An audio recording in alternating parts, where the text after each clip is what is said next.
reporting for Katie Chats here at the Real Gangsters press conference in downtown Toronto with actor Hindle. What was it like being a part of this film and working with Frank?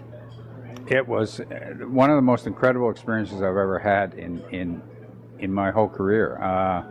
Like I said at the press conference, I've been involved in so many productions. They from the beginning until the end, and they take months and sometimes a year and a half, 2 years, 3 years. By the time you get around to filming the damn thing, you're bored. We had no time to get bored on this thing. By the time Nick Mancuso and Frank D'Angelo brought me in on it very early, and we started working on some details and things like that, it was 6 weeks till we wrapped. From the beginning till we wrapped, 6 weeks, and now it's been maybe 10 weeks later. The film's already been in a film festival in the States. It's going to be in the Italian Film Festival coming up at the TIFF Lightbox, and we're going to have a screening. It's been originally it was thought it was going to be a pilot for HBO. Now it's an actual feature film. And, Frank does everything in it. I think Nick Mancuso described him today as Charlie Chaplin on speed. He does everything. Produce, direct, lead actor. I saw him moving a light, I'm sure. He does craft service, all the food. We shot a lot of it at the Forget About It restaurant on King Street. Incredible food, so we were rich in creativity, and we were rich in food all at the same time. So it was a unique experience for me. When you initially read the script, what really drew you to the project? Well, the reality of it. I mean, I think if you're Italian, and Frank is definitely Italian, I think you have at least one gangster. And Frank has a very unique opinion about gangster movies and things like that. He wanted to make something more real, he felt, than The Godfather was real. He felt he wanted to make it, and Frank always talks and speaks and creates from his heart, and so that's where this came from. And so he's creating actual real characters, and it's kind of funny. I played a banker who money launders, and I always was joking with Frank about the fact that I said, Real Gangsters, the title Real Gangsters, you're referring to the bankers, of course, right? They may be our 21st century gangsters, in fact, with the charges they make and the things they do to us, ordinary bank people, the clients, they may well be, the real gangsters. Anyway, so it was just a unique experience, and the script read so true, and Frank, even with all his incredible speed in doing things, he always took a moment to slow down if a moment wasn't right, to fix it. And when you're working that fast, the actor has to work on his instincts.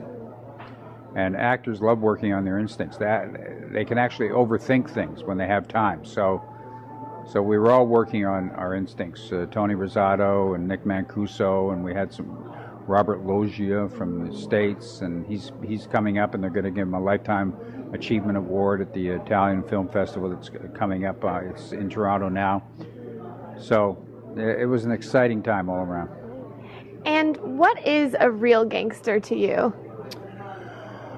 A real gangster is, I think, somebody who lives by a code, who is faithful to his clan, and abides no one doing wrong to his clan, and follows through on threats he makes. So that's Frank plays the gangster, and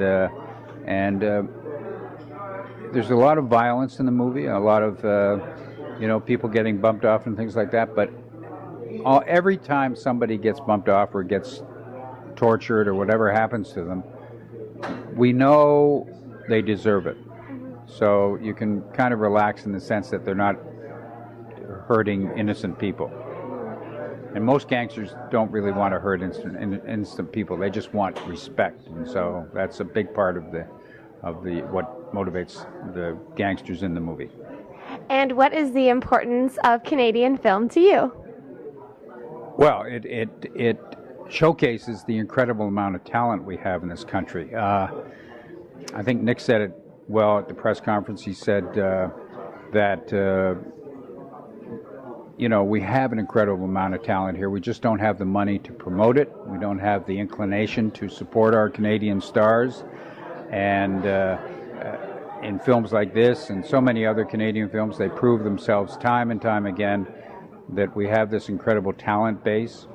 Unfortunately, because we don't get the support up here that we deserve, a lot of people have to move to the States and become stars there. The Jim Carreys, the William Shatners, the Ryan Gosling.